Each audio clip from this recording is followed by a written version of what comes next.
दोस्तों नमस्कार, स्वागत है आप सबका हमारे YouTube चैनल पर। और दोस्तों सेकंड ग्रेड का पेपर हो चुका है फाइनली। और सेकंड ग्रेड का जो फर्स्ट पेपर हुआ है उसमें जो है किस प्रकार का जो है लेवल रहा, किस प्रकार के क्वेश्चन पूछे गए थे। हालांकि 4 ग्रुपों में भर्ती होनी है।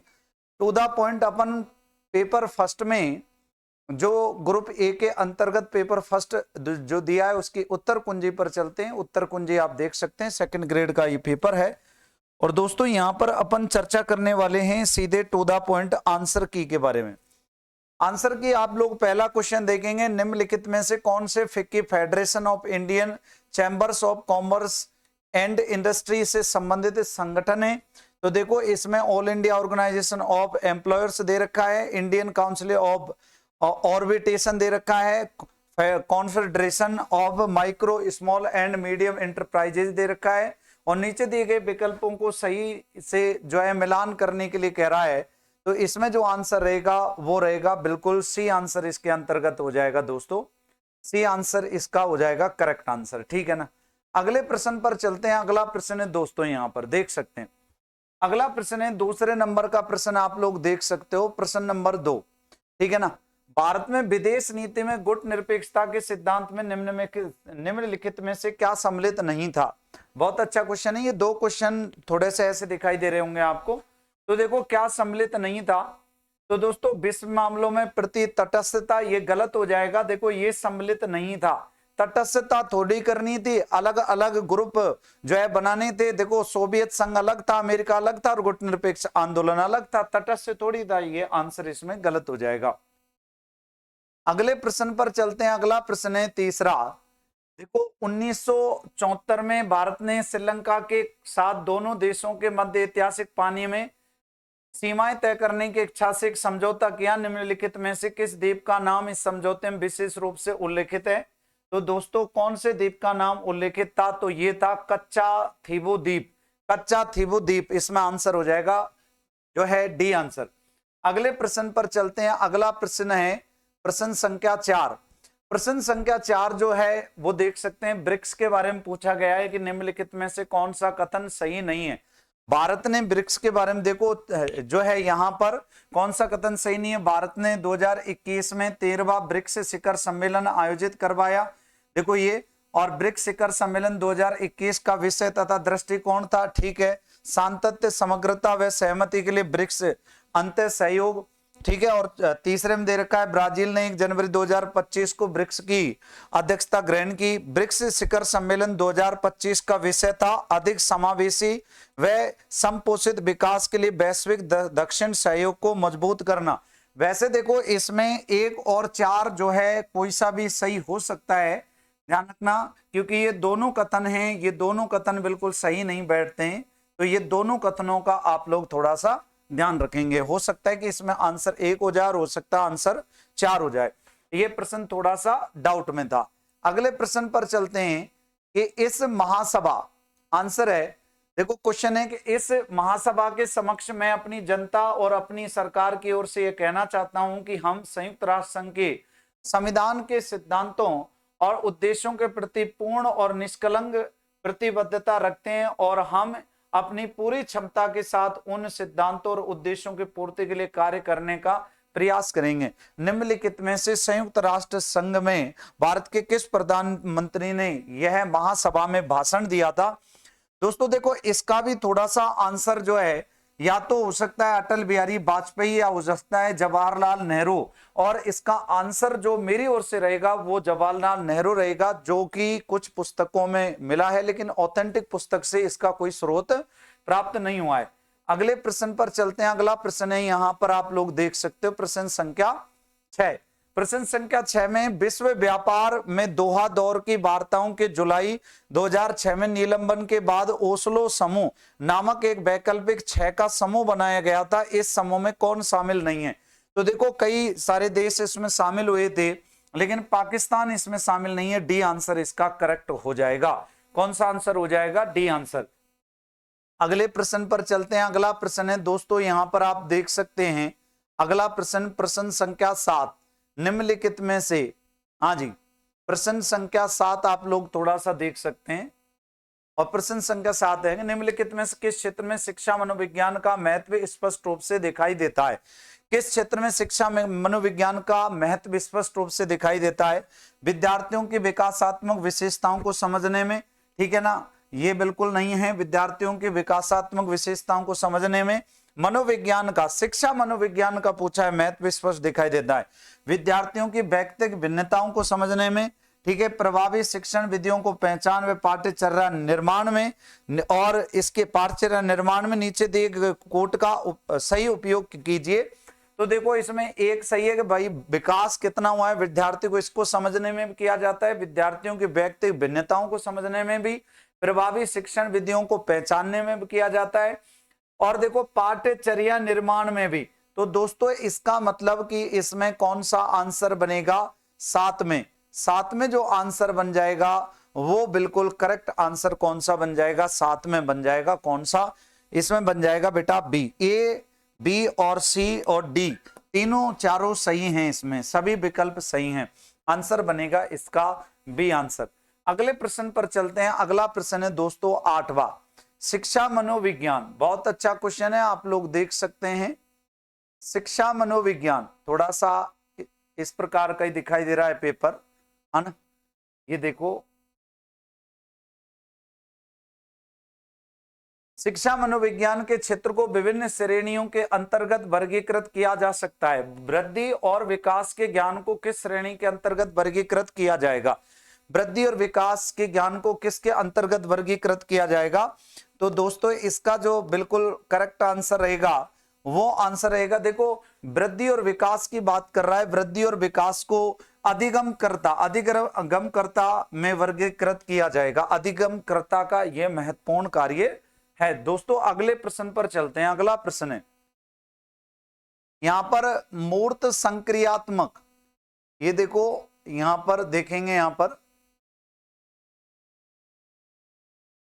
मूर्त संक्रियात्मक अवस्था में मूर्त तर्क तब तक संभव होता है जब बालक संक्रिया का बोध करते हैं। कारण दे रखा है आर में, संक्रियाएं वे शक्तिशाली नियमों का समुच्चय हैं जो सूचनाओं को एक विचार से दूसरे विचार में हस्तांतरित करती हैं। इसका जो राइट आंसर बनेगा वो क्या बनेगा? राइट आंसर बनेगा, देखो कथन एक भी सही है और आर इसका कारण भी सही है। तो देखो ए और आर दोनों सही है और आर ए की सही व्याख्या करता है। आंसर इसका बन जाएगा सी आंसर, बिल्कुल करेक्ट। 9वें क्वेश्चन का सी आंसर बन जाएगा। अगला प्रश्न है दोस्तों प्रश्न संख्या 10। प्रश्न संख्या 10 को आप लोग देखेंगे थोड़ा सा। प्रश्न संख्या 10 क्या कहता है?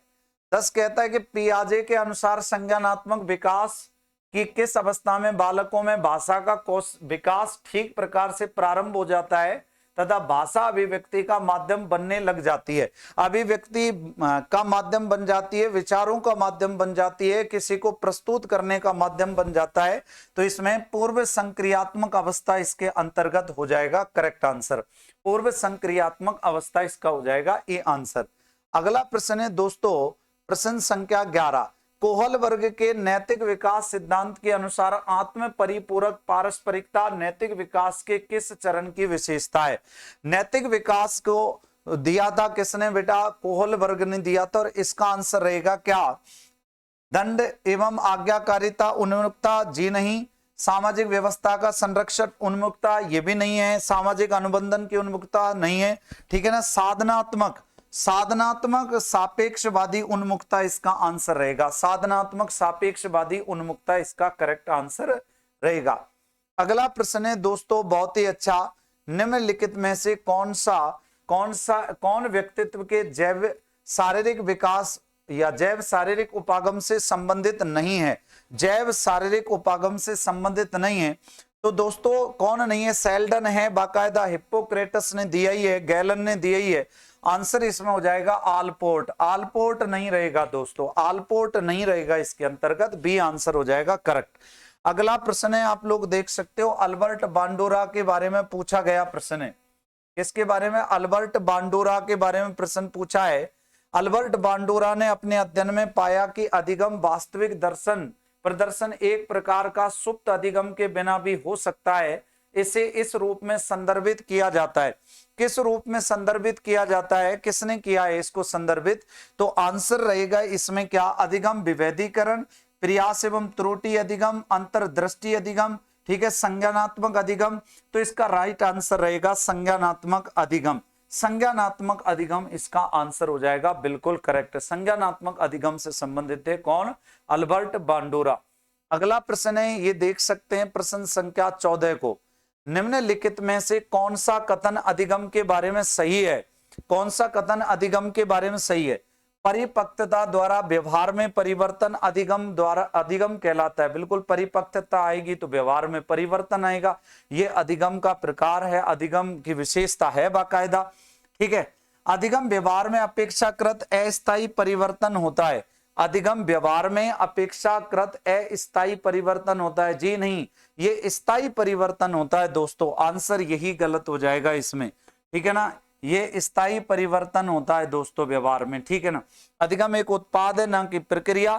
ठीक बात, अधिगम से तात्पर्य उन परिवर्तनों से है जो अभ्यास एवं अनुभवों के फलस्वरूप होते हैं। ठीक है, तो आंसर इसमें हो जाएगा बी गलत, क्योंकि अपेक्षाकृत अस्थायी जो है परिवर्तन होता है, अस्थायी परिवर्तन नहीं, स्थायी परिवर्तन ही अधिगम है।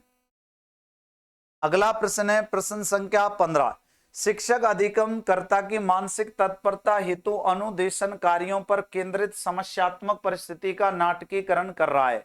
शिक्षक 5E निर्मितवादी उपागम के अनुसार किस चरण में है? बहुत ही अच्छा क्वेश्चन है, और इसका जो रहेगा आंसर पहला ही सही हो जाएगा, संलग्न करना इसमें हो जाएगा, याद रखना पहला चरण पूछा है, क्योंकि निर्मितवादी उपागम के अनुसार किस चरण में है, तो पहला ही चरण इसका आंसर हो जाएगा। अगले प्रश्न पर चलते हैं, बहुत ही अच्छा क्वेश्चन था, पहला चरण इसका आंसर बिल्कुल करेक्ट हो जाएगा। प्रश्न संख्या 16 को अच्छे से देखेंगे आप लोग। एक शिक्षक कक्षा में देखता है कि एक शिक्षक कक्षा में देखता है कि एक बच्चा स्थानिक बुद्धि में तेज है। इस बच्चे के अधिगम को सबसे अच्छी तरह कौन सी गतिविधि सहारा देगी? सबसे अच्छी तरह कौन सी गतिविधि इसमें सहारा देगी?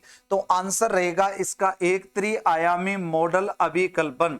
त्रिआयामी मॉडल अभिकल्पन इसका आंसर रहेगा, बिल्कुल करेक्ट। त्रिआयामी अभिकल्पन इसका आंसर रहेगा, बिल्कुल करेक्ट। अगले प्रश्न पर चलते हैं। अगला प्रश्न है दोस्तों, यहां पर आप लोग देख सकते हैं अगले प्रश्न को।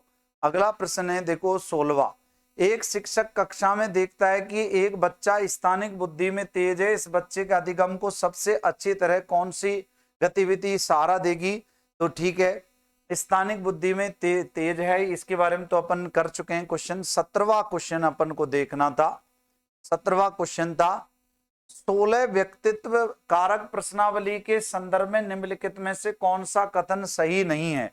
यह शील गुण उपागम पर आधारित है, यह एक प्रक्षेपी परीक्षण नहीं है, इस प्रकार उपागम पर आधारित है, इसमें 16 द्विध्रुवीय कारक सम्मिलित होते हैं।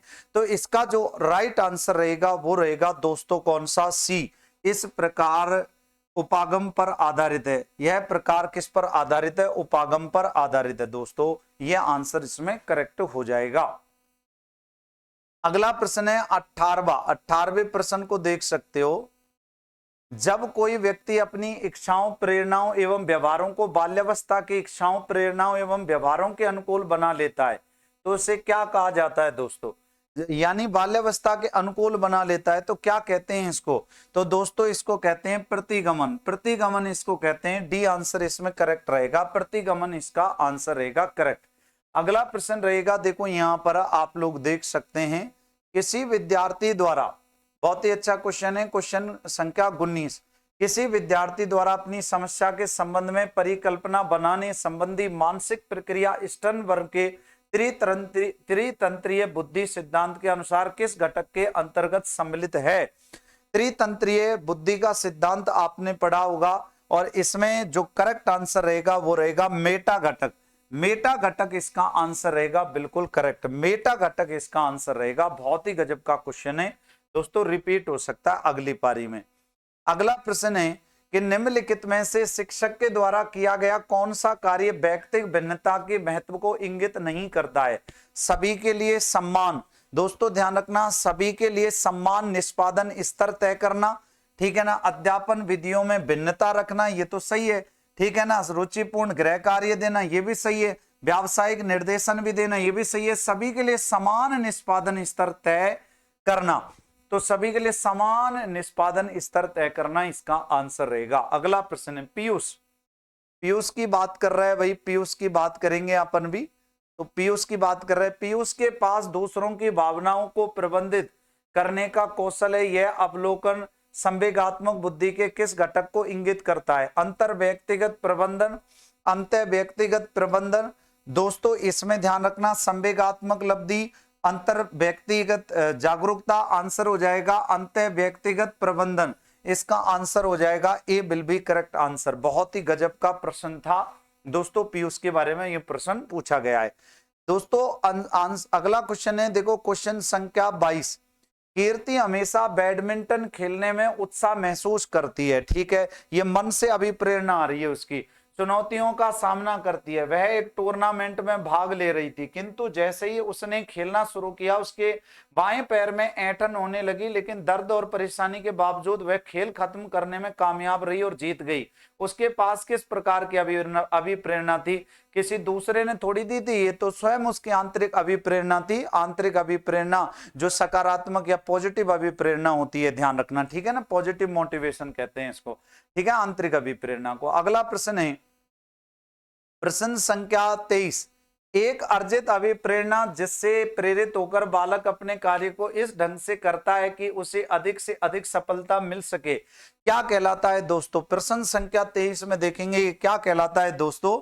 ये कहलाता है उपलब्धि अभिप्रेरणा। उपलब्धि अभिप्रेरणा इसको कह सकते हैं। आंसर हो जाएगा इसमें D will be correct answer. अगले प्रश्न पर चलते हैं। अगला प्रश्न है प्रश्न संख्या 24। प्रश्न संख्या 24 को देखेंगे। निम्नलिखित में से कौन सा प्रावधान प्रतिभाशाली बच्चों की शिक्षा के लिए उपयोगी है? कौन सा प्रावधान उपयोगी है प्रतिभाशाली विद्यार्थियों के लिए? तो दोस्तों देखो, संवर्धन कार्यक्रम करना, ये बिल्कुल सही है। त्वरण बिल्कुल सही है, ठीक है ना। पुल आउट दृष्टिकोण, ये बिल्कुल सही है। उपचारात्मक अनुदेशन, उपचारात्मक अनुदेशन जो है सही नहीं है, तो कोट का सही कोट का चयन करना था। केवल एक ए बी और सी इसके अंतर्गत आएगा, ए बी सी। वैसे भी 3 से ज्यादा विकल्प इसमें दिए नहीं हुए हैं। अगले प्रश्न पर चलते हैं। अगला प्रश्न है, ये देखो प्रश्न संख्या 25। निम्नलिखित में से कौन सा किसी व्यक्ति के दृष्टिकोण अभिवृत्ति में परिवर्तन लाने के लिए उपयुक्त नहीं है? ए, उसकी अभिवृत्ति व विश्वासों से संबंधित जन प्रतिबद्धता अतिरिक्त सूचनाओं द्वारा उसकी अभिवृत्ति में अधिक परिवर्तन लाती है, ठीक है।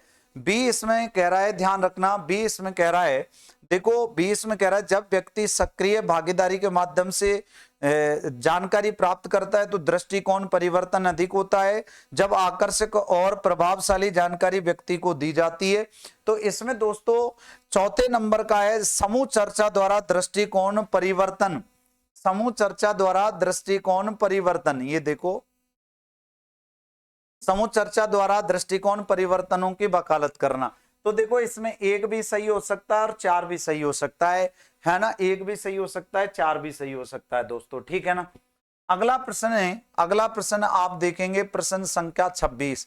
वह अभिप्रेरक शक्ति जो हमारे ध्यान को आकर्षित कर उसे किसी वस्तु उद्दीपन कहते हैं किसको? किसी लक्ष्य को या कार्य विशेष के संपादन में बराबर बनाए रखकर उसमें वांछित उद्देश्य की पूर्ति में सहयोग प्रदान करती है, क्या कहलाती है? यह हमारी कहलाती है रुचि दोस्तों, रुचि कहलाती है ये, ठीक है ना। इसे इंटरेस्ट कहते हैं। क्या कहते हैं? इंटरेस्ट कहते हैं ना। इंटरेस्ट डेवलप हो गया तो सब कुछ हो गया। अच्छा 27वां प्रश्न। दोकड़ा, पलाश, तेंदुआ और सेमल के वृक्ष किस प्रकार के वन पाए जाते हैं? बताओ कौन से प्रकार के वन हैं ये? तो दोस्तों ये मिश्रित पतझड़ वन होते हैं। कैसे वन होते हैं? मिश्रित पतझड़ वन होते हैं ये, ठीक है ना। किस प्रकार के वन होते हैं बताएंगे? मिश्रित पतझड़ वन होते हैं। अगले प्रश्न पर चलते हैं। अगला प्रश्न है, यहां पर आप लोग देख सकते हैं राज 171 और मोती किसकी उन्नत किस्म है? राज 171 दे दिया तो सीधी सी बात है भैया, क्या आएगा? बाजरा आएगा। क्या आ जाएगा इसमें? बाजरा आ जाएगा। क्यों? राज 171 दिया हुआ है। बाजरे की उन्नत किस्में दोस्तों, ठीक है ना। मक्का की कौन सी है? माही कंचन है, माही धवल है, ये मक्का की हो जाएंगी, याद रखें। अगले प्रश्न पर ध्यान रखना, चर्चा करते हैं। 29वां क्वेश्चन है, अरावली पर्वतमाला के संबंध में निम्न में से कौन सा कथन असत्य है? इसकी उत्पत्ति प्री कैम्ब्रियन काल में हुई थी, सही बात है। वर्तमान में अरावली अवशिष्ट पहाड़ियों के रूप में है, ये भी सही बात है। यह विश्व के प्राचीनतम पर्वतों में से एक है, ये भी सही बात है। इसकी तुलना यूएसए के रॉकी पर्वत से की जाती है, ये गलत बात हो गई है, डी गलत हो जाएगा। अपलेशियन, विश्व में यूएसए के अपलेशियन पर्वत से इसकी तुलना की गई है, 29 में हो जाएगा, डी गलत।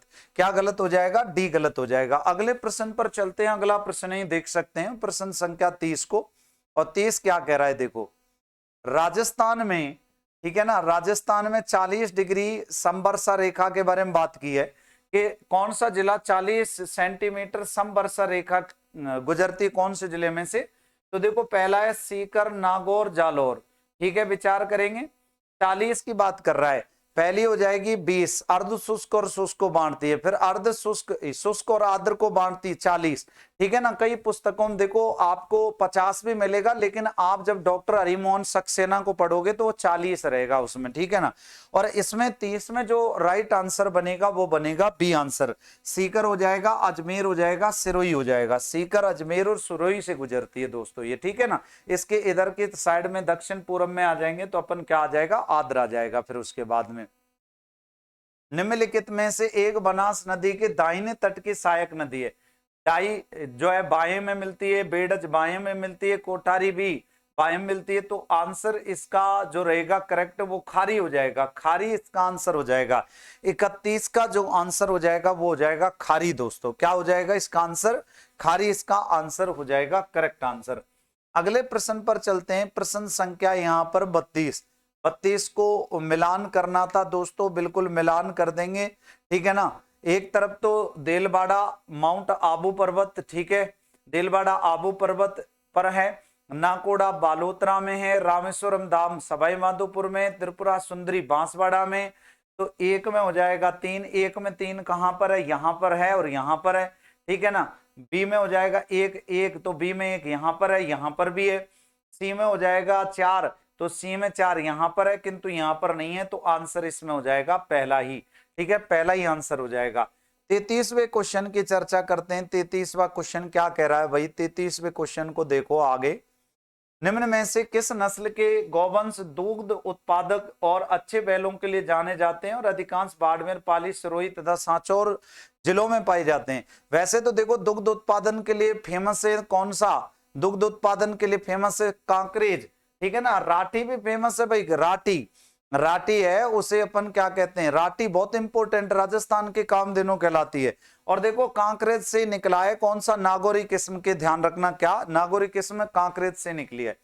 अगला इसको भी देख ले। जनगणना 2011 के अनुसार निम्न में से किस जिले की कुल जनसंख्या में नगरीय जनसंख्या का प्रतिशत सर्वाधिक है? नगरीय जनसंख्या का प्रतिशत सर्वाधिक कोटा जिले में है, दूसरा जयपुर में है और तीसरे नंबर पर आ जाएगा कौन? अजमेर। बी आंसर इसका करेक्ट हो जाएगा दोस्तों। क्या आंसर हो जाएगा? B answer. देखो टू द पॉइंट आंसर की चल रही है भाई। आप इस चैनल को सब्सक्राइब कर लेना दोस्तों, चैनल को सब्सक्राइब कर लेना और वीडियो को लाइक कर देना। अगर 1-2 क्वेश्चन में उलटफेर रहा तो वो आपको कमेंट बॉक्स में आपको बता दिया जाएगा। ठीक है ना, बाकी जो भी आंसर की, जो भी हमारे ध्यान रखना एक्सपर्ट ने बना करके दी है, ठीक है, मेरे सब्जेक्ट से संबंधित, जीके से संबंधित, ठीक है, उस आंसर की को आपके समक्ष प्रस्तुत किया जा रहा है। आपके अगले प्रश्न पत्रों की आंसर की निकले तो इसके लिए आप चैनल को जो है सब्सक्राइब कर लेना और वीडियो को जरूर लाइक कर देना। और यहां से आप कक्षाएं लेना चाहते तो कक्षाओं के लिए आप इसके साथ में, यानी हमारे साथ में जुड़ जाइए, इस परिवार के साथ में जुड़ जाइए आप लोग। सेंट गोवेन ग्लास फैक्ट्री अलवर के कहरानी क्षेत्र में है और कहरानी कहां पर है? भिवाड़ी में। वैसे अब भिवाड़ी अलवर के अंतर्गत नहीं है फिलहाल, और ये एक फ्रेंच यानी फ्रांसीसी कंपनी है। अगले प्रश्न पर चलते हैं, प्रश्न संख्या 36। रज्जिल किस प्रतिहार शाखा से संबंधित था? 26 शाखाओं का मोडोतनेंसी ने उल्लेख किया है, जिसमें एक प्राचीनतम शाखा मंडोर है, फिर भीनमाल, सबसे नई शाखा कन्नौज थी।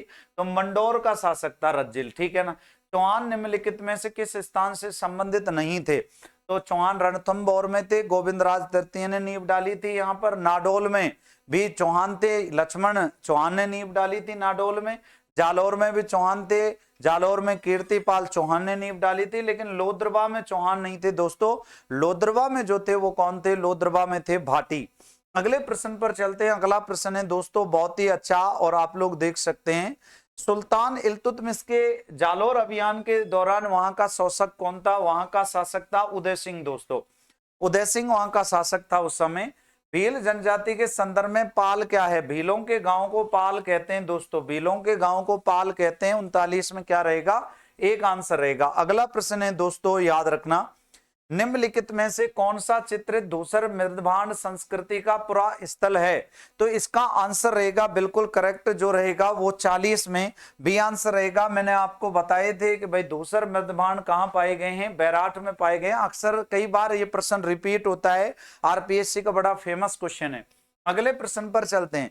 आंसर की देखो टू द पॉइंट यहां पर निकाली जा रही है आपकी, निम्नलिखित में से आर्य संस्कृति से संबंधित पुरातात्विक स्थल नहीं है। बागोर जो है, उजियाना, गिलुंड है, बालाथल है, बिल्कुल। और इवन इप ध्यान रखना, झाडोल भी है जो उदयपुर में है, लेकिन ध्यान रखना इसमें बागोर नहीं है, क्योंकि आर्य संस्कृति ताम्रकालीन संस्कृति थी, और ये जो बागोर है ये पाषाणकालीन संस्कृति है। तो इसलिए आंसर इसका गलत हो जाएगा, क्या? बागोर। ये आंसर इसमें हो जाएगा 41 में दोस्तों, ठीक है ना। अगले प्रश्न पर चलते हैं। अगला प्रश्न है 42 नंबर का प्रश्न है दोस्तों, जयपुर प्रजामंडल को वैधानिक मान्यता दिलाने के लिए फरवरी 1939 में किसके नेतृत्व में सवनीय अवज्ञा आंदोलन चलाया गया था? वैसे ये गलत है, प्रश्न डिलीट हो सकता है। सवनीय अवज्ञा आंदोलन नहीं होगा, ये प्रश्न डिलीट हो सकता है, पहले ही बता रहा हूं, डिलीट होने वाला प्रश्न है। सवनीय अवज्ञा आंदोलन तो दोस्तों 1930 में चल रहा था, 1942 में भारत छोड़ो आंदोलन चल रहा था उस टाइम, और इसका आंसर हो जाएगा जमनालाल बजाज के द्वारा, जमनालाल बजाज के द्वारा चलाया गया है। इसको अच्छे से देख लेना, मैंने आपको बता दिया, प्रश्न डिलीट हो सकता है। निम्न में से किसने करमचंद पवार को अजमेर, पर्वतसर एवं बनेड़ा परगना जो है जागीर प्रदान किए थे? किसने जागीर प्रदान किए थे? तो दोस्तों करमचंद पवार को किसने दिए थे? ये महाराणा सांगा ने दिए थे। और देखो रायसेन जो एक व्यक्ति जगनेर से अशोक परमार लड़ने आया था, उसको क्या दिया था? ऊपरमाल की जागीर दी थी, ये भी आप ध्यान रखना। परंतु देखो ये शासक बनते ही किया था ये काम तो महाराणा सांगा ने। अगले प्रश्न पर चलते हैं। अगला प्रश्न आप लोग देख सकते हो, बहुत अच्छा क्वेश्चन है, और 1565 की बात कर रहा है, मुगलों से रानीसर की लड़ाई। दोस्तों बहुत अच्छा क्वेश्चन पूछा आरपीएससी के द्वारा, और किसी पुस्तक में नहीं मिलेगा आपको ये क्वेश्चन, बहुत ही चंद पुस्तक है जो इसका उल्लेख करता है। और पूरे राजस्थान के टीचरों के लिए बोल रहा हूं, पूरे राजस्थान के टीचरों कि आप वीडियो देख लीजिएगा, ये युद्ध कभी किसी ने नहीं पढ़ाया होगा, चाहे कितना भी बड़ा टीचर हो, चाहे कैसा भी टीचर हो। दोस्तों अलग ही क्वेश्चन आया है देखो आरपीएससी के द्वारा, रानीसर की लड़ाई। दोस्तों राज सिंह तो था ही नहीं, क्योंकि राज सिंह जो है ना वो 1652 से 80 तक शासक बनाए। तो देखो 1652 की तो बात ही नहीं चल रही है, तो 1565 है जब तालीकोटा का युद्ध हुआ था, उस टाइम जब भारत की हिस्ट्री अपन पढ़ते हैं तो महाराणा सांगा की बात करते हैं, तो ये महाराणा सांगा जो महोदय थे 1528 से पहले शासक बन लिए, 1528 में इनकी हत्या कर दी थी इसके विश्वास पात्र सैनिकों द्वारा, तो ये भी आंसर नहीं रहेगा। महाराणा प्रताप जो है दोस्तों उस टाइम पे राजा नहीं बने थे, क्योंकि 1572 में शासक बने थे। हाँ राव चंद्र सेन इसका आंसर रहेगा, 1562 में राव मालदेव की मृत्यु के बाद में शासक बने थे, और 11 जनवरी 1500 और कब तक 1581 तक शासक थे। दोस्तों बहुत गजब का आदमी लगता है मुझे, महाराणा प्रताप की तुलना इससे की गई है, इसे मारवाड़ का प्रताप का अग्रगामी कहा गया है। अगले प्रश्न पर चलते हैं, प्रश्न संख्या 45 से बहुत गजब का क्वेश्चन है, आप लोग देख सकते हो। ओहो क्या गजब का क्वेश्चन है। 1857 की ईस्वी के संघर्ष में कोटा में ब्रिटिश रेजिडेंसी पर हमले के दौरान क्रांतिकारियों ने रेजिमेंट मेजर बर्टन के साथ निम्नलिखित में से किस व्यक्ति की हत्या की थी? मेजर बर्टन के बारे में, मेजर बर्टन की गर्दन को काट दिया था, भाले पर रख दिया था और पूरे शहर में घुमाया था। आपको याद होगी कोटा की क्रांति 15 अक्टूबर और कब सन जो है कब चली थी? 1857 में, 15 अक्टूबर 1857 में चली थी। और दोस्तों मेहराब खान जयदयाल के द्वारा यहाँ पर जो है क्रांति का आगाज किया गया, नारायण और भवानी पलटन के द्वारा भी यहाँ पर जो है ये क्रांति को आगे धार दी गई थी। और पॉलिटिकल एजेंट मैंक फर्सन ऐसा व्यक्ति था, ठीक है ना, जिसके साथ ऐसा हुआ था। वैसे इसका आंसर जो है मैकफरसन ना होकर के सैडलर होना चाहिए, क्योंकि सैडलर और क्वांटम है ना, वो संबंधित होना चाहिए भाई। वैसे इसका आंसर तो इसमें सैडलर भी हो सकता है, सैडलर और क्वांटम भी हो सकता है। तो वैसे इसका आंसर गुरुजी आपकी तरफ से, मेरी तरफ से इसका डी आंसर रहेगा, ठीक है ना। अगले प्रश्न पर चलते हैं। अगला प्रश्न है, देखो, लोक देवताओं के निम्नांकित युग में से कौन सा सुमिलित नहीं? गोगा जी चौहान थे, बिल्कुल चौहान थे साहब। ददरेवा चोरों का संबंध है इनसे। रामदेव जी तंवर वंशीय थे, ठीक है। हड़बू जी पंवार थे, जी गलत हो गया। हड़बू जी पंवार नहीं थे भैया, ये भी मौसेरे भाई थे रामदेव जी के। बाबूजी राठौड़ थे, बिल्कुल सही बात है। तो आंसर इसमें सी गलत हो जाएगा। अगले प्रश्न पर चलते हैं, प्रश्न संख्या 47। हाँ, प्रश्न संख्या 47 देखते हैं भाई, ठीक है ना। प्रश्न संख्या 47, 47वां प्रश्न क्या कह रहा है, देखो। प्रजामंडल आंदोलन में बीकानेर राज्य प्रजा परिषद की स्थापना कब की गई थी? बीकानेर राज्य प्रजा परिषद की स्थापना जो की गई थी 1942 में की गई थी दोस्तों। 1942 में रघुवर दयाल गोयल के द्वारा की गई थी। बहुत ही अच्छा क्वेश्चन था, रघुवर दयाल गोयल। 48वां क्वेश्चन आप लोग देख सकते हैं। मेवाड़ के महाराणा के समक्ष मोतीलाल तेजावत द्वारा भीलों की किस सूत्रीय मांग को किस शीर्षक से प्रस्तुत किया गया था? इसको मेवाड़ की पुकार से शीर्षक से प्रस्तुत किया गया था, जबकि इसमें कुछ ही मांगे मानी गई थी, याद रखना, ठीक है। 49वां क्वेश्चन है, निम्नलिखित में से मत्स्य संघ के किस व्यक्ति को हीरालाल शास्त्री के नेतृत्व में गठित बृहत राजस्थान के मंत्रिमंडल में शामिल किया गया था? बाबू सोबराम कुमावत को किया गया था दोस्तों, बाबू सोबराम कुमावत को किया गया था। प्रधानमंत्री बने थे मत्स्य संघ के, मत्स्य संघ के प्रधानमंत्री बने थे दोस्तों, ये मत्स्य संघ के प्रधानमंत्री बने थे। बहुत ही अच्छा क्वेश्चन है दोस्तों, बहुत ही अच्छा क्वेश्चन। हाँ जी,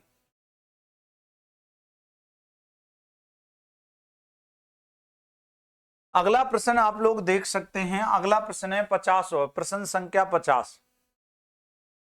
दधीमती माता का मेला किस स्थान पर आयोजित होता है दोस्तों? दधीमती माता का मेला आपको पता है गोठ मांगलोद में आयोजित होता है दोस्तों। बहुत ही अच्छा क्वेश्चन था, डी आंसर इसका करेक्ट रहेगा दोस्तों।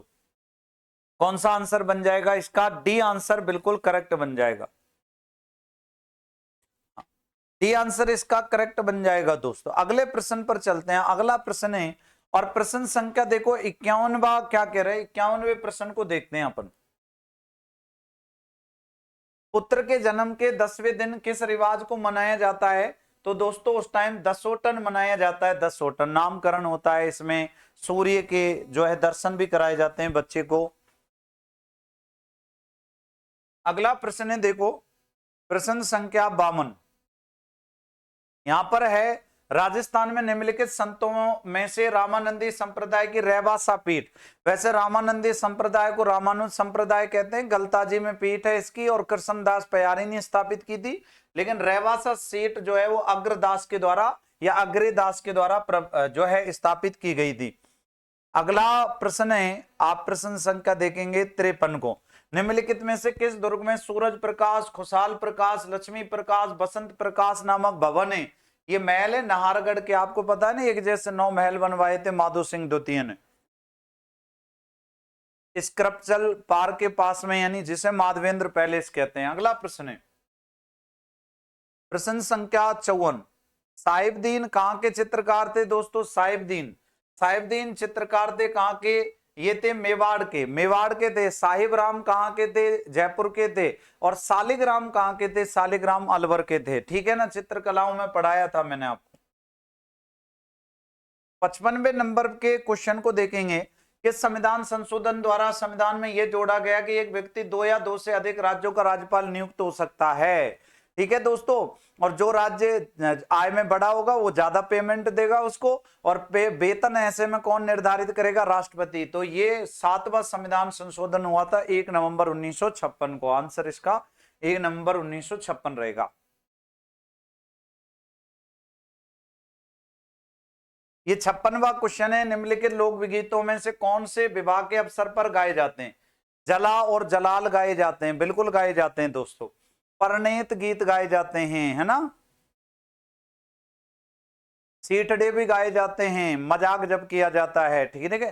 किन में मजाक किया जाता है ना? चौधरी चौधराइन में मजाक जब होता है, ठीक है, गोरबंद नहीं गाया जाता, गोरबंद गलत हो जाएगा, तो इसमें 1, 2 और 4 सही हो जाएगा, सी गलत होगा, इसमें ए आंसर हो जाएगा। ठीक है, अगला प्रश्न है प्रश्न संख्या 57। राजविलास ग्रंथ के लेखक कौन है? मान कवि इसके लेखक रहेंगे, आंसर हो जाएगा इसमें ए आंसर।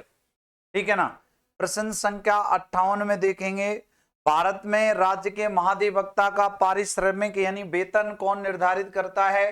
राजस्थान के राज्यपाल, यानी राज्य का राज्यपाल, सभी राज्यों में। राजस्थान में कौन करेगा? राज्यपाल राजस्थान का। ठीक है ना। अगला प्रश्न है, देख सकते हैं प्रश्न संख्या आपका 59। राजस्थान सरकार के मंत्रियों के वेतन तथा भत्तों के बारे में निम्नलिखित कथनों पर विचार कीजिए। ठीक है, राजस्थान सरकार के मंत्रियों के वेतन एवं भत्ते वही होंगे जो भारत की संसद द्वारा समय समय पर कानून निर्धारित किए जाएंगे। संसद से कोई लेना देना नहीं है, इसका विधानमंडल से लेना देना है। विधानमंडल तय करेगा ये बात, संसद नहीं करेगी, राज्य की, क्योंकि बात राज्य की चल रही है। ये गलत है पहला कथन। 1 नवंबर 1956 से पूर्व राजस्थान सरकार के मंत्रियों के वेतन एवं भत्ते भारत के संविधान की दूसरी अनुसूची में उल्लेखित थे, ये भी बात गलत है। तो इसमें देखो दोनों कथन गलत हैं, ए और बी दोनों कथन गलत हैं। 59 नंबर का जो क्वेश्चन है इसमें ए सही आंसर हो जाएगा, ये दोनों गलत कथन इसके गलत हो जाएंगे। अगले प्रश्न पर चलते हैं, प्रश्न संख्या 60।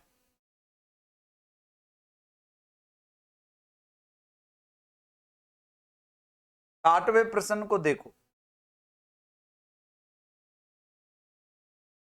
निम्नलिखित कथनों पर विचार करें। उन्होंने राजस्थान के मुख्यमंत्री के रूप में कार्य किया, राजस्थान के विधानसभा के अध्यक्ष के रूप में कार्य किया, उन्होंने राजस्थान राज्य वित्त आयोग के अध्यक्ष के रूप में कार्य किया। तो वित्त आयोग का अध्यक्ष भी बना, मुख्यमंत्री भी बना और भैया विधानसभा का अध्यक्ष भी बना। ऐसा कौन था? हीरालाल देवपुरा था ऐसा।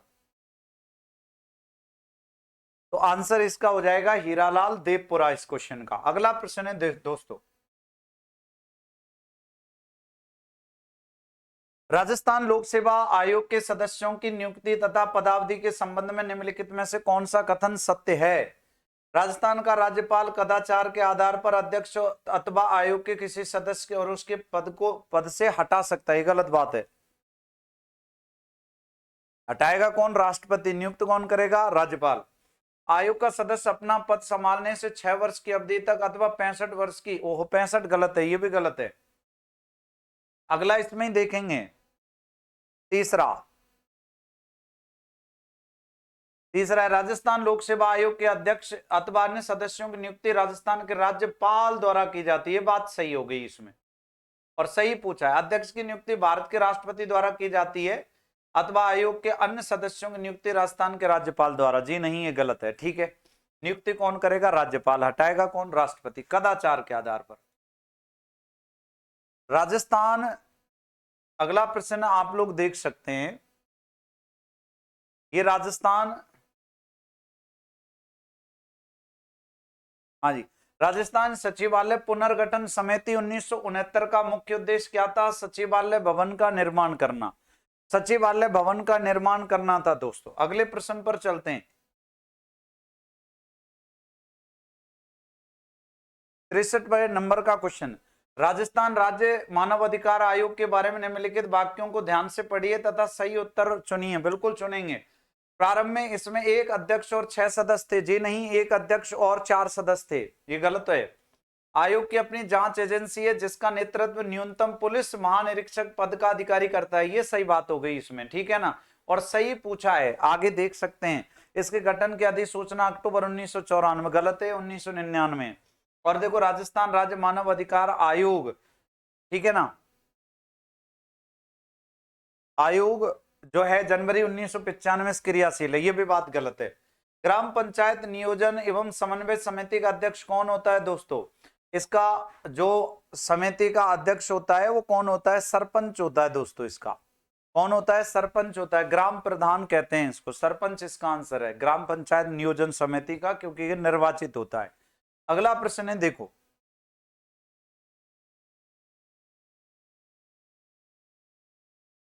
किस समिति की सिफारिश पर राजस्थान राज्य विधानसभा आयुक्त अनुसूचित जाति और अनुसूचित जनजाति के द्वारा सदन के पटल पर रखे गए प्रतिवेदन पर चर्चा होती है, तो ये अनुसूचित जाति कल्याण समिति है दोस्तों, अनुसूचित जाति कल्याण समिति। ये देखो जिस पे प्रश्न डिलीट हो सकता है वो वाला प्रश्न है, प्रश्न संख्या 66। भारत के संविधान के निम्नलिखित में से किन अनुच्छेदों राज्य विधानसभा संबंधित में सांविधिक प्रभाव वाले संकल्पों के उपबंध में है? अनुच्छेद 169 में है कि जो संसद है किसी भी विधान परिषद का गठन कर सकती है, उसको हटा सकती है, ठीक है ना, विधान परिषद के गठन के बारे में है अनुच्छेद 169 एक। अनुच्छेद 179 गए राजस्थान का हो चाहे किसी अन्य राज्य का हो, विधानसभा का अध्यक्ष और उपाध्यक्ष कैसे पद से हटता है, कैसे त्याग पत्र देता है, उसके बारे में उपबंध है। अनुच्छेद 183 ग में विधान परिषद के सभापति और उपसभापतियों से संबंधित है। तो वैसे ये विधान मंडल होता ना तब ये ठीक था, तब इसमें आंसर हो जाता ए और बी और सी, तो ये क्वेश्चन डिलीट हो सकता है। राइजिंग राजस्थान पार्टनरशिप कॉन्क्लेव 2025 का आयोजन प्रस्तावित है, तो 11 से 12 दिसंबर 2025 को प्रस्तावित है दोस्तों। आंसर हो जाएगा इसमें ए आंसर 67 में।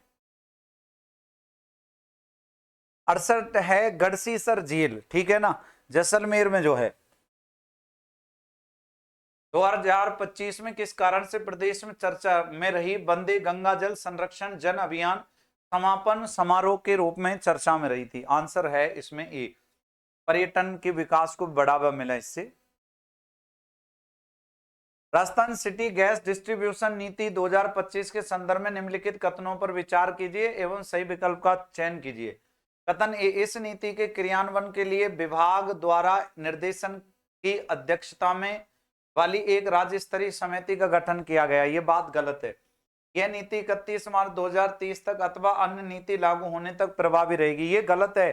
2029 तक प्रभावी रहेगी। ये दोनों कथन गलत हैं इसमें दोस्तों। इसमें आंसर रहेगा, दोनों कथन गलत हो गए इसमें, और दोनों कथन गलत हैं तो सीधी सी बात है इसमें आंसर हो गया बी आंसर, ठीक है ना। अगला प्रश्न है देखो,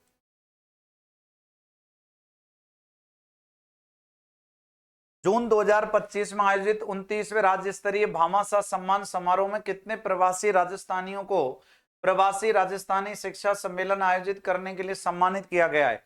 तो 15 राजस्थानियों को किया गया है। ये आंसर सही है इसमें, 15 राजस्थानियों को। 72वां प्रश्न, राजस्थान सरकार द्वारा डॉक्टर बाबा साहेब अंबेडकर के जीवन से जुड़ी तीर्थों की निःशुल्क यात्रा करवाई जा रही है। इसके संदर्भ में निम्नलिखित में से कौन सा कथन सही नहीं है? इस आयोजन योजना में बाबा साहब के जीवन से जुड़े 5 ऐतिहासिक स्थलों की यात्रा करवाई जाएगी। ये बात बिल्कुल सही है। इस यात्रा का आवास एवं भोजन सहित संपूर्ण व्यय राज्य सरकार द्वारा वहन किया जाएगा। ये भी सही है। व्यक्ति आयकर दाता नहीं होना चाहिए। ये भी सही बात है। इस योजना का लाभ प्रदेश के अनुसूचित जाति वर्ग एवं अनुसूचित जनजाति वर्ग के मूल निवासी प्राप्त कर सकते हैं। गलत हो गई, अनुसूचित जनजाति नहीं है इसमें, अनुसूचित जाति है केवल, ठीक है ना। अगला प्रश्न, बर्मिंघम में आयोजित विश्व पुलिस और फायर गेम्स 2025 भाला फेंक 18 से 29 श्रेणी प्रतियोगिता में राजस्थान से किसने स्वर्ण पदक हासिल किया है? तो ये दोस्तों उमा चौधरी ने हासिल किया है। सीआईएसएफ में हेड कांस्टेबल है, जोधपुर एयरपोर्ट पर इस टाइम इनकी ड्यूटी है। अगला प्रश्न है,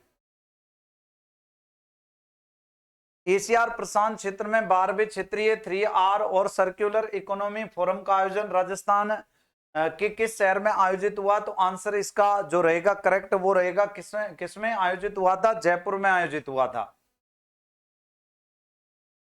पछुआ हवाओं की दिशा उत्तरी और दक्षिणी, उत्तर में तो देखो क्या रहेगी, दक्षिण पश्चिम से उत्तर पूर्व की ओर ऐसे रहेगी, देखो ऐसे।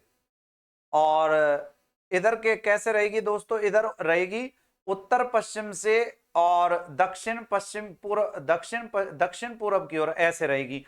तो कुल मिला के ए आंसर इसमें हो जाएगा। उत्तरी गोलार्ध और दक्षिण गोलार्ध के संदर्भ में पछुआ पवनों के बारे में पूछा गया प्रश्न है, आंसर हो जाएगा ए आंसर। एक बार सभी चैनल को सब्सक्राइब कर दो, वीडियो अच्छी लग रही है तो वीडियो को लाइक कर दो ताकि औरों तक ये आंसर की पहुंच सके और अपने दोस्तों में शेयर कर दो और मिला लो कि आपके क्वेश्चन कितने सही बैठ रहे हैं, ठीक है ना, मिला लीजिएगा। राजस्थान राज्य, इसमें बताएंगे आपको क्या कट ऑफ इसमें हो सकती है, कितने प्रश्न आपको अटेम्प्ट इसमें करने थे, पेपर का लेवल क्या रहा है, इस पर वीडियो बनाएंगे हम लोग अभी बाद में, ठीक है। अभी दूसरा पेपर भी होना बाकी है।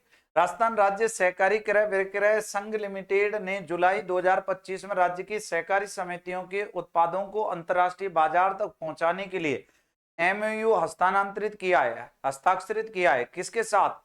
तो राष्ट्रीय सहकारी निर्यात लिमिटेड के साथ में किया। आंसर रहेगा इसमें बी। 77वां क्वेश्चन है, 18 और 19 जून 2025 को राजमेर में आयोजित राजस्थान राज्य स्तरीय सीनियर एथलेटिक्स चैंपियनशिप 2025 में पुरुषों की 200 मीटर दौड़ स्पर्धा में 21.41 सेकंड के समय के साथ किसने प्रथम स्थान हासिल किया था? दोस्तों वैसे तो महिलाओं में तो 400 मीटर की में थी आयशा राजस्थान से, ठीक है, और इसमें हो जाएगा मुकुल गुप्ता। अगला प्रश्न रहेगा, देखो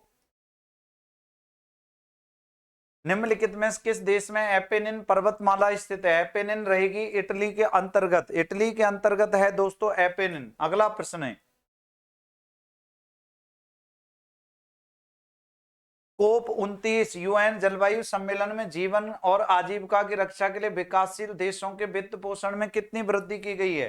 तो इनमें 3 गुना वृद्धि की गई है दोस्तों। बहुत इंपॉर्टेंट क्वेश्चन है और दोबारा से आ सकता है अगले एग्जामों में।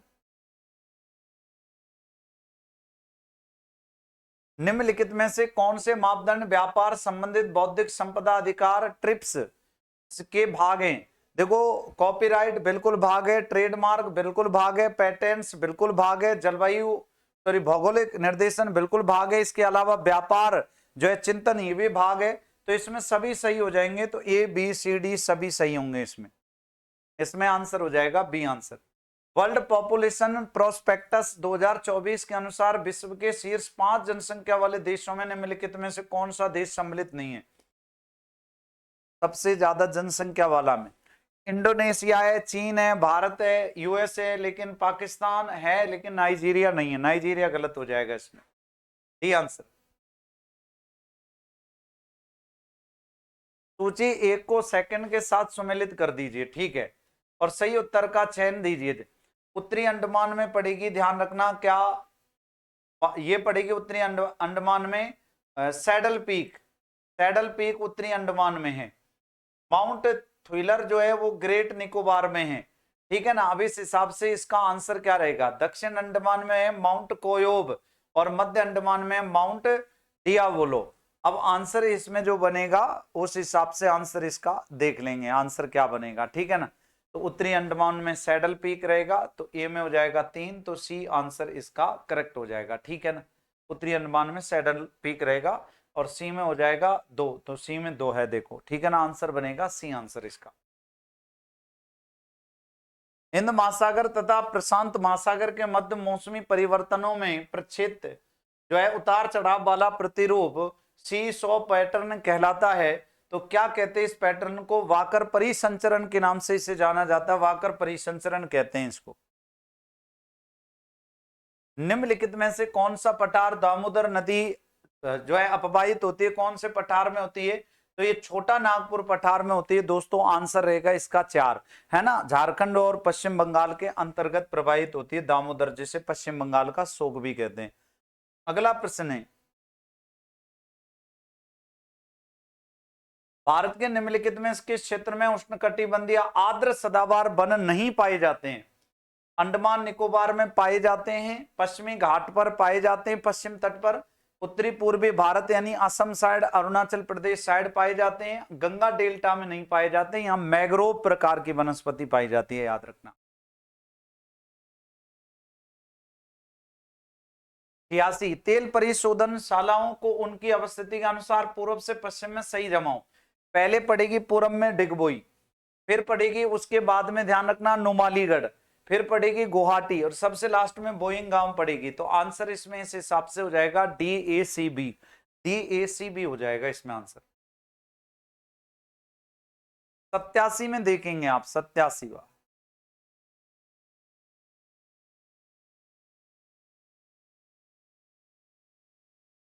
भारत में स्वतंत्रता के बाद निम्न में से कौन सा कार्यक्रम भूजोतों के उपविभाजन और विखंडन को रोकने के लिए शुरू किया गया? तो ये सहकारिता भूजोतों की चकबंदी का कार्यक्रम था दोस्तों, बहुत महत्वपूर्ण कार्यक्रम था। तो आंसर इसमें हो जाएगा बी आंसर। अब देखो 88वां क्वेश्चन है, वित्तीय वर्ष 2023 में भारत में सेवा क्षेत्र के राज्यवार प्रदर्शन के विश्लेषण के विषय में निम्न कथनों को पढ़िए और दिए गए कोटों का उपयोग करते हुए सही उत्तर चयन कीजिए। सभी राज्यों के कुल सेवा क्षेत्र के सकल राज्य मूल्य वर्धन में महाराष्ट्र का हिस्सा 20% था, गलत बात हो गई है। सभी राज्यों के कुल सेवा क्षेत्र के सकल राज्य मूल्य वर्धन में कर्नाटक, महाराष्ट्र, तमिलनाडु, उत्तर प्रदेश और गुजरात का सम्मिलित हिस्सा 50% से अधिक था, यह भी गलत बात हो गई। दोनों सत्य नहीं है, न तो एक सत्य है न दो सत्य है दोस्तों, ये आंसर इसमें रहेगा बी आंसर।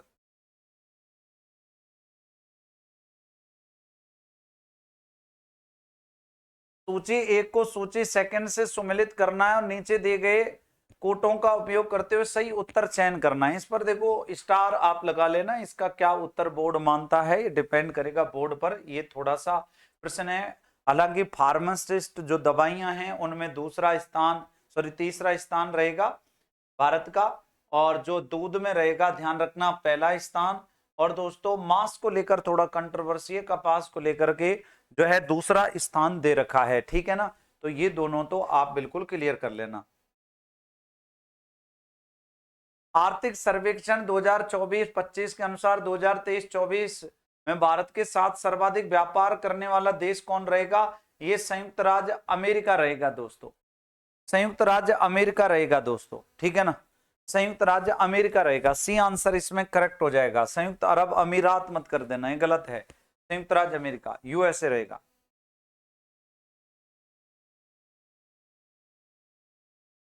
आर्थिक सर्वेक्षण 2024-25 के अनुसार वर्ष 2022 में विश्व के निर्यातों में भारत की हिस्सेदारी क्या रही थी? 1.8% की हिस्सेदारी रही थी दोस्तों। कितनी रही थी? 1.8 जो है 1.8% की हिस्सेदारी 2022 में निर्यातों में।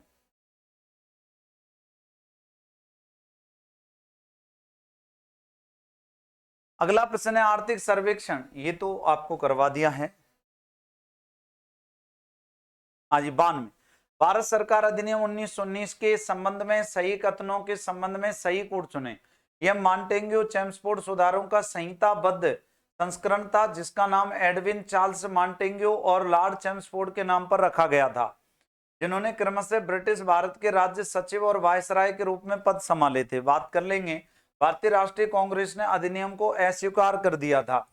महात्मा गांधी ने अधिनियम को इंग्लैंड द्वारा प्रस्ताव और भारत द्वारा स्वीकार किए जाने के अयोग्य करार दिया था। और इसमें डी जो रहेगा वो रहेगा दस्तावेज की एक उल्लेखनीय विशेषता एक खंड था जिसमें 10 वर्ष की अवधि के बाद अधिनियम के कामकाज की समीक्षा करने का आह्वान किया गया था। तो देखो ये क्वेश्चन नंबर आप लोग देख सकते हो, कौन सा क्वेश्चन है? ये क्वेश्चन नंबर है 92वां। और 92 का जो बिल्कुल करेक्ट आंसर बैठेगा दोस्तों, ध्यान रखना, वो बैठेगा कौन सा आंसर? इसमें ए आंसर, ए सी और डी सही है इसमें। बाकी देखो बी वाला गलत है, बी गलत है, आंसर हो जाएगा इसका A answer, A C D answer रहेगा इसका, ठीक है ना। अगला प्रश्न है 93, आप देख सकते हैं 93 का अगला प्रश्न है, बहुत महत्वपूर्ण प्रश्न है 93वां। प्रांतों के सही समूह को पहचानिए जिसमें भारत शासन अधिनियम 1935 के अंतर्गत द्विसदनात्मक प्रांतीय विधानमंडल का प्रावधान था। 6 स्टेट्स में किया गया था ये, संयुक्त प्रांत उड़ीसा और बॉम्बे, ये तो रहेंगे। इसके अलावा बिहार भी था, बंगाल भी था, ठीक है ना, ये सब इसमें शामिल थे। तो 93 का बॉम्बे, बंगाल, बिहार, उड़ीसा नहीं था, उड़ीसा नहीं था दोस्तों, उड़ीसा नहीं था। तो ये बॉम्बे, बंगाल और बिहार था इसके अंतर्गत। इसमें सिंध गलत है, ठीक है, इसमें मद्रास गलत है। तो इसमें 4 आंसर रहेगा दोस्तों, ठीक है ना, 4 राइट आंसर। अब देखो बहुत ही गजब का प्रश्न है, आप देखो कितना अच्छा लेवल का है। एक निर्वाचित राष्ट्रपति द्वारा भारत के संविधान की कौन सी विशेषता परिलक्षित होती है? भारत कैसा देश बन जाएगा निर्वाचित से? राष्ट्रपति निर्वाचित होगा तो गणराज्य। गणराज्य व्यवस्था किससे ली गई है? फ्रांस से ली गई है, ठीक है ना। अगला प्रश्न,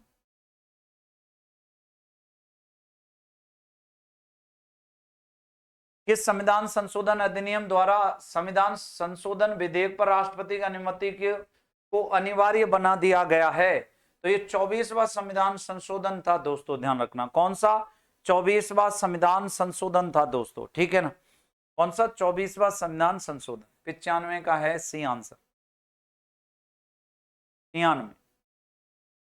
निम्नलिखित से किस मामले में उच्चतम न्यायालय ने कहा कि संसद को संविधान के किसी भी भाग में संशोधन करने का अधिकार है जिसमें कोई भी मौलिक अधिकार शामिल है, और यदि संविधान निर्माता मौलिक अधिकार को संशोधन शक्ति के दायरे से बाहर रखना चाहते थे तो उन्होंने इस संबंध में स्पष्ट प्रावधान किया होता, ठीक है। पश्चिम बंगाल राज्य बनाम भारत संघ 1963, सज्जन सिंह बनाम राजस्थान राज्य 1965, और इसके अलावा जो दिए हुए हैं ए के गोपालन बनाम मद्रास 1950, श्री शंकरी प्रसाद सिंह जो है शंकरी प्रसाद सिंह देव बनाम भारत संघ और बिहार राज्य।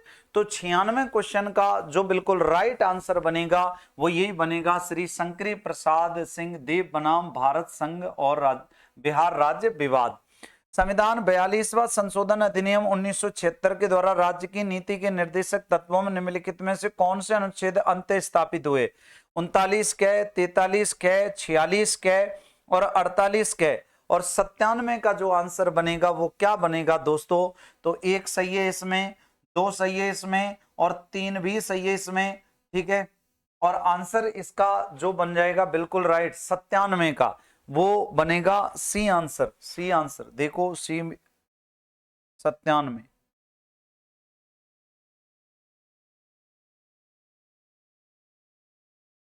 1 और 4 ये तो सही है, 1 सही है, 2 गलत है, 3 गलत है, 4 गलत है। सी आंसर इसमें सही है, 1 और 4।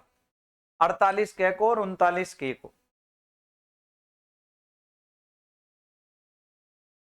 98 को देखो, भारतीय संविधान का कौन सा अनुच्छेद राष्ट्रपति को संसद द्वारा पारित और गैर धन विधेयक को पुनर्विचार के लिए वापस भेजने का अधिकार देता है?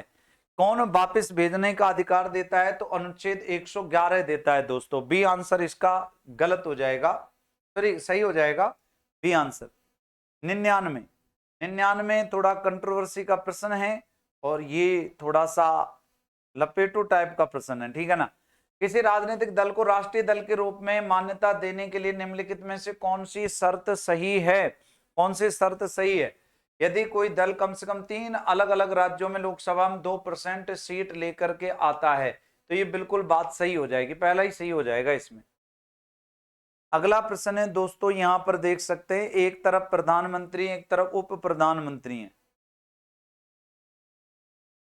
और प्रश्न कह रहा है कि कौन सा गलत है इसमें। तो एक तरफ प्रधानमंत्री एक तरफ उप प्रधानमंत्री है और सुमेलित नहीं है पूछा है।